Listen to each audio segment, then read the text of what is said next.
Well, it looks like it's that time of the month again. The time of the month where we ask ourselves questions and try to answer them, and hopefully get our brains working too. The question that I wanted to ask today was, do monarchies work? I wanted to ask this question because I understand that there's a lot of controversy behind this for some reason. It seems that there's a lot of people who are in favor of having a monarchy, and there are a lot of people who are opposed to having one. I think both sides have pretty good arguments.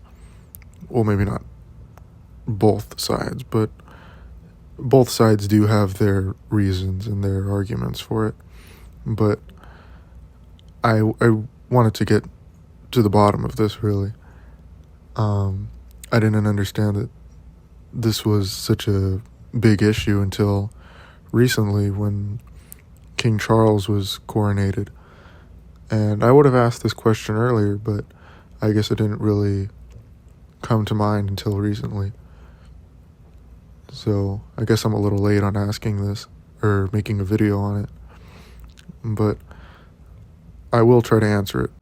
Now, what is a monarchy?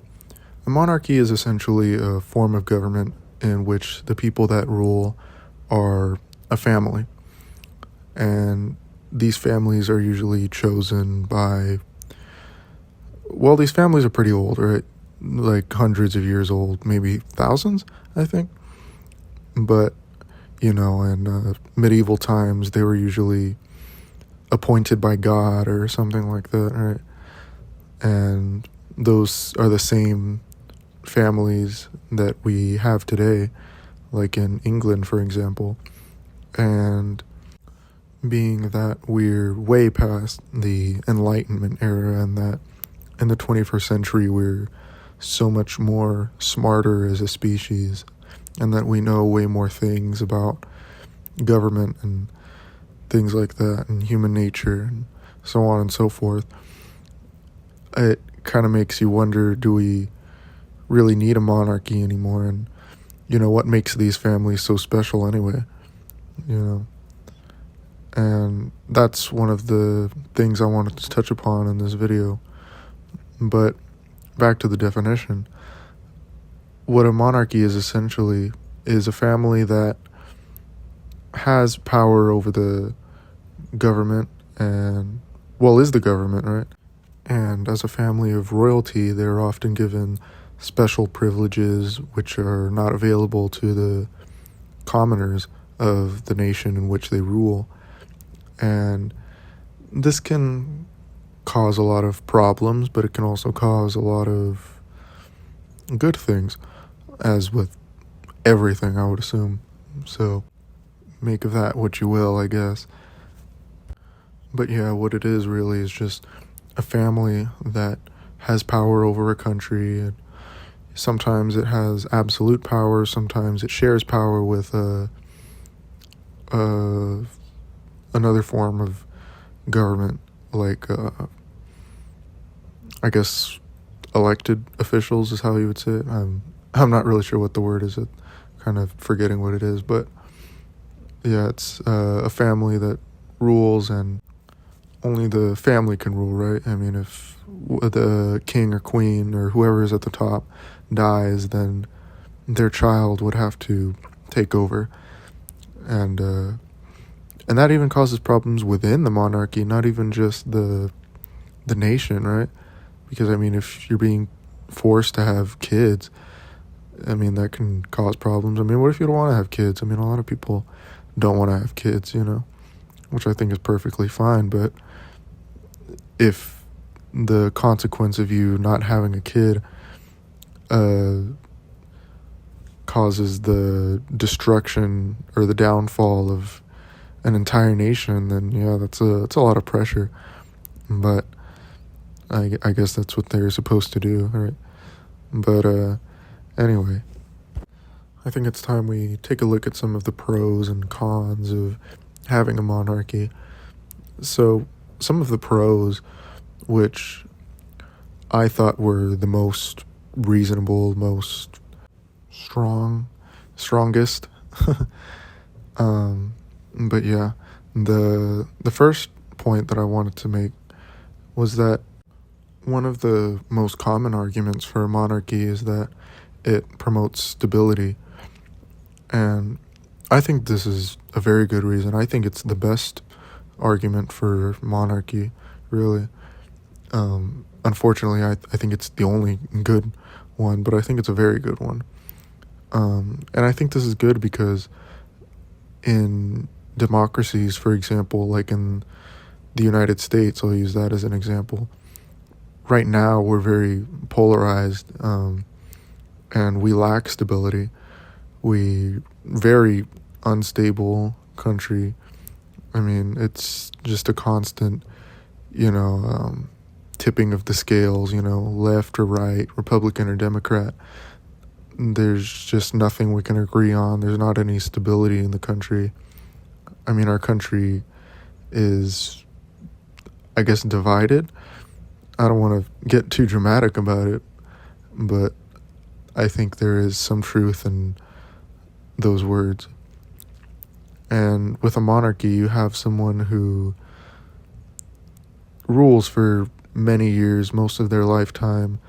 The people who live under a monarchy are often watching their leader mature, right? As with Queen Elizabeth, she was coronated at a very young age.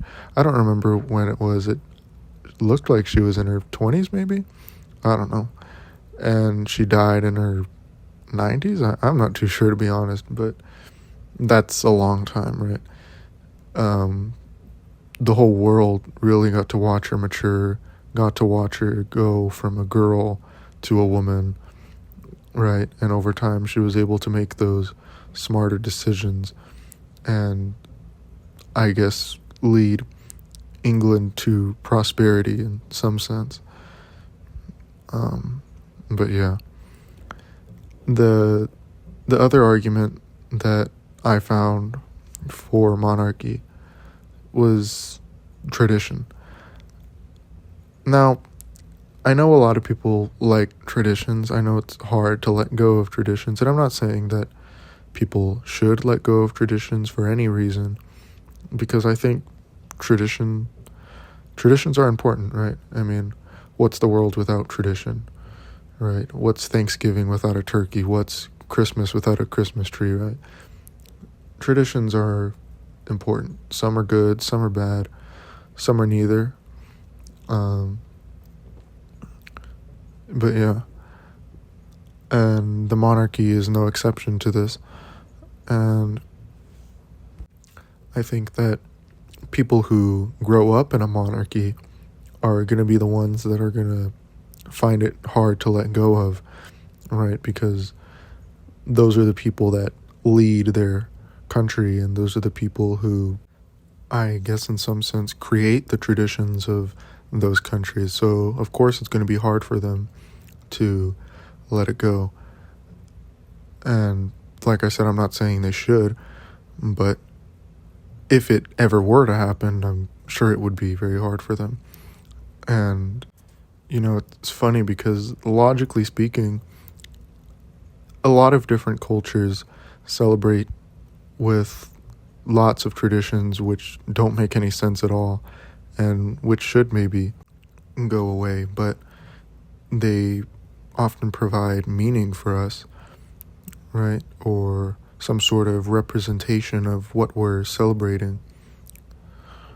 And with the monarchy, I think what that represents is the pride in a nation and respect for the royal family. And I'm not sure what more it would represent, but that's what I think it represents, and I think that's what they're celebrating, and I think that's what monarchists often mean when they say that they're trying to preserve the tradition of the monarchy, or whatever, right? But those are the arguments that I found were the best for monarchy.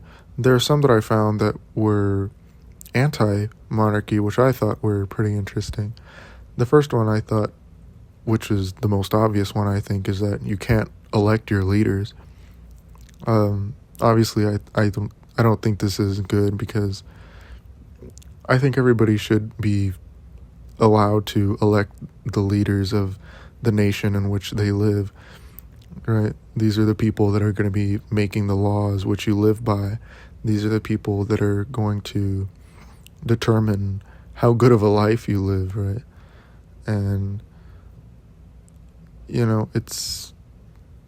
these people, in some sense, control your life, right? Ultimately, I think the individual controls the destiny of their life, really, right? But to a degree, elected officials or people in power do have some say in how you live your life. And if you can't decide who those people are, then what choice do you really have, right? Now, the other argument I wanted to talk about was that these people, these royal families, they're usually above the law.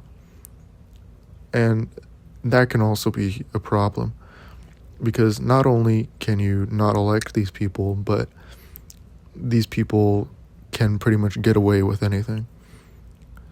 It's one thing to have someone who creates laws in which you have to listen to, but it's another thing when, no matter what those laws are,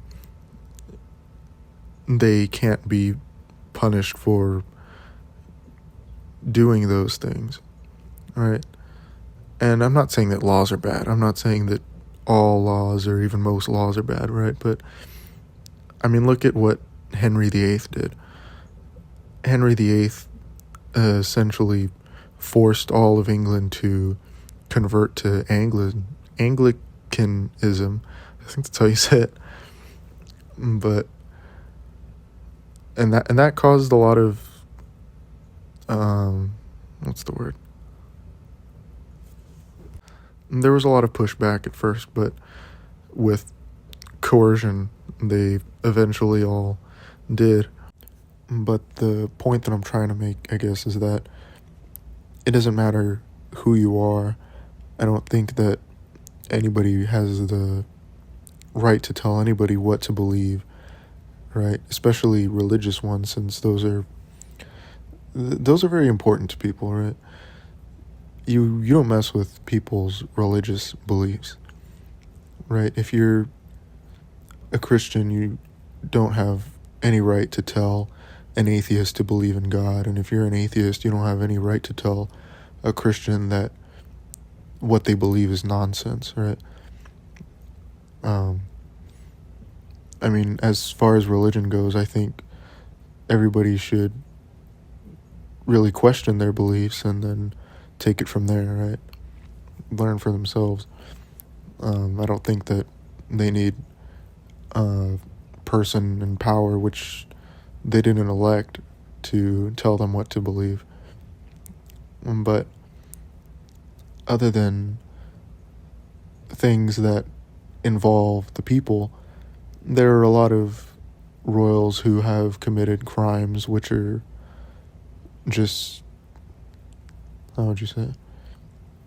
That they don't involve the people as much as they involve themselves, right?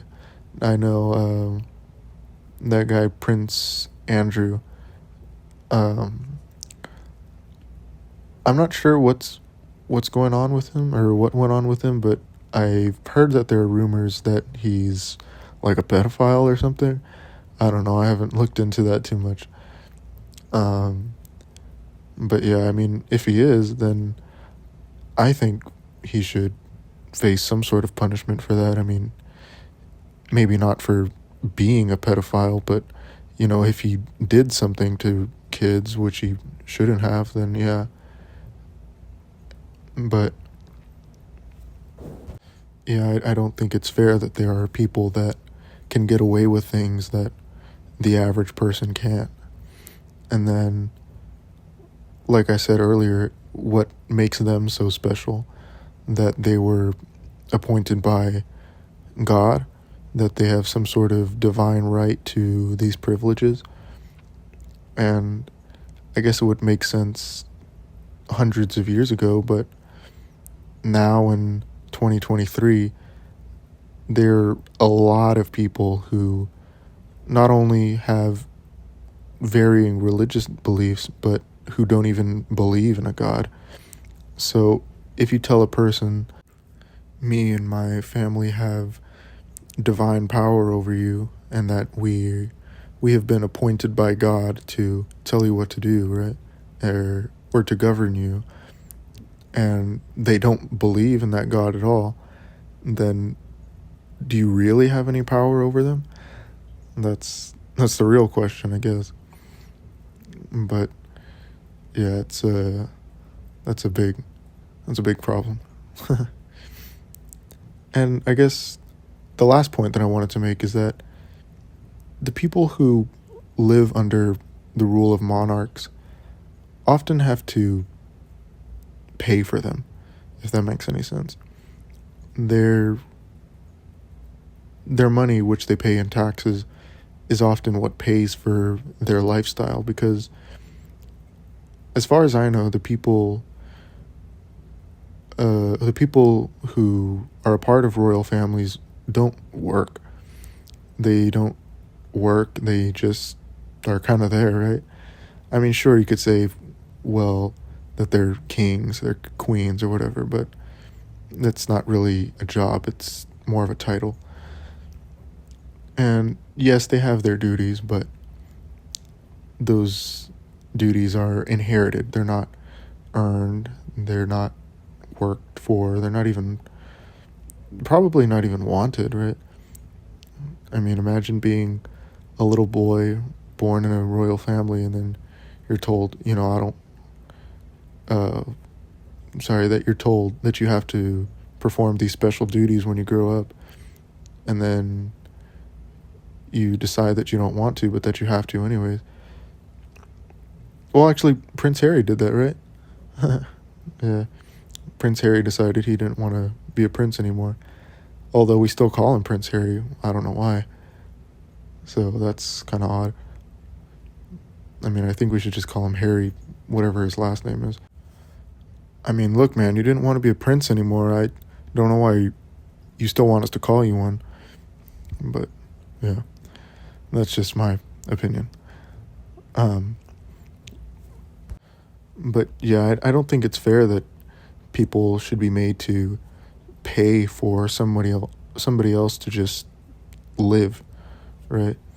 I mean, sure, they govern them, but it's not like people even want these people in power, right? I mean, what people in England are essentially doing is paying taxes to pay for the lifestyle of people, which they most likely do respect and care about, but a lot of times don't at all. I mean, if you're an anti-monarchist, these people are just strangers, right? These people are just people that you don't know personally, have no connection to. I